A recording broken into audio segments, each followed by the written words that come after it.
A Long Walk to Water, Chapter 16, Southern Sudan, 2009. After the excitement of seeing that first spray of water, the villagers went back to work. Several men gathered in front of Naya's house. They had tools with them, hoes and spades and skiffs. Her father went out to meet them. The men walked together to a spot beyond the second big tree and began clearing the land. Naya watched them for a few moments. Her father saw her and waved. She put the plastic can down and ran over to him. "Papa, what are you doing?" "Clearing the land here, getting ready to build." "To build what?" Naya's father smiled. "Can't you guess?" Rochester, New York, 1996 to 2003. Salva had been in Rochester for nearly a month and still had not seen a single dirt road. Unlike southern Sudan, it seemed that here in America every road was paved. At times the cars whizzed by so fast he was amazed that anyone on foot could cross safely. His new father Chris told him that dirt roads did exist out in the countryside, but there were none in Salva's new neighborhood. All the buildings had electricity.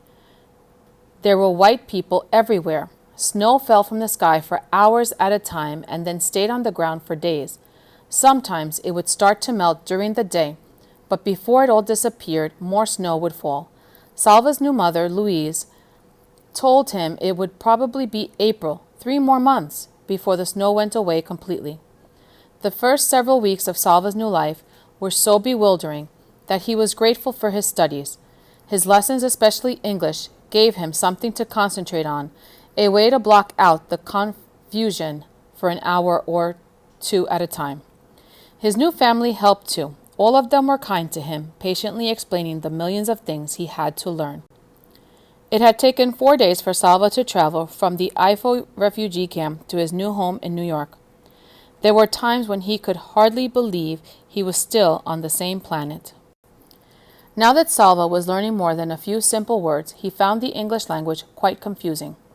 Like the letters O-U-G-H, rough, tough, fought, through, bow. The same letters were pronounced so many different ways.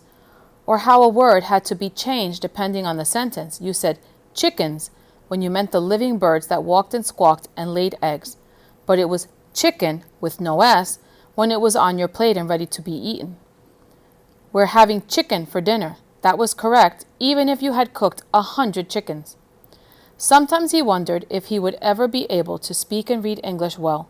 But slowly, with hours of hard work over the months and years, his English improved. Remembering Michael, Salva also joined a volleyball team. It was fun playing volleyball, just as it had been at the camp. Setting and spiking the ball were the same in any language. Salva had been in Rochester for more than 6 years now. He was going to college and had decided to study business. He had a vague idea that he would like to return to Sudan someday to help the people who lived there. Sometimes that seemed like an impossible notion. In his homeland, there was so much war and destruction, poverty, disease, and starvation, so many problems that had not been solved by governments or rich people or big aid organizations. What could he possibly do to help? Salva thought about this question a lot, but no answer came to him. One evening, at the end of a long day of study, Salva sat down at the family computer and opened his email. He was surprised to see a message from a cousin of his, someone he barely knew. The cousin was working for a relief agency in Zimbabwe. Salva clicked open the message. His eyes read the words, but at first his brain could not comprehend them. United Nations Clinic, your father, stomach surgery. Salva read the words again and again. Then he jumped to his feet and ran through the house to find Chris and Louise. "My father!" he shouted. "They have found my father!"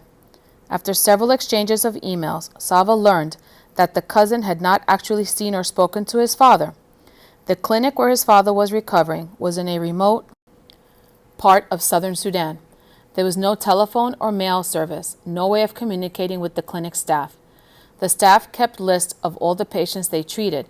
These lists were submitted to the United Nations aid agencies. Salva's cousin worked for one of these agencies, and he had seen the name of Salva's father on a list. Salva immediately began planning to travel to Sudan, but with the war still raging, it was very difficult to make those arrangements. He had to get permits, fill out dozens of forms, and organize plane flights and car transportation in a region where there were no airports or roads. Salva, and Chris and Louise as well, spent hours on the phone to various agencies and offices.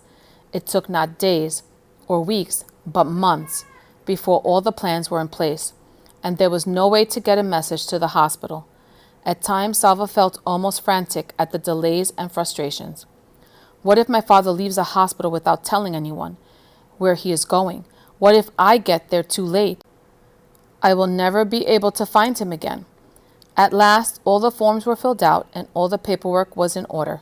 Salva flew in a jet to New York City, another one to Amsterdam, and a third to Kampala in Uganda.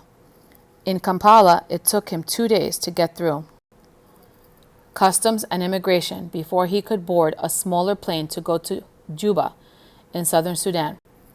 Then he rode in a jeep on dusty dirt roads into the bush. How familiar everything was, and yet how different. The unpaved roads, the scrubby bushes and trees, the huts roofed with sticks bound together. Everything was just as Salva remembered it, as if he had only left yesterday. At the same time, the memories of his life in Sudan were very distant. How could memories feel so close and so far away at the same time? After many hours of jolting and bumping along the roads in the jeep, after nearly a week of exhausting travel, Salva entered the shanty that served as a recovery room at the makeshift hospital. A white woman stood to greet him. "Hello," he said. "I am looking for a patient named Mawien Dut Arik."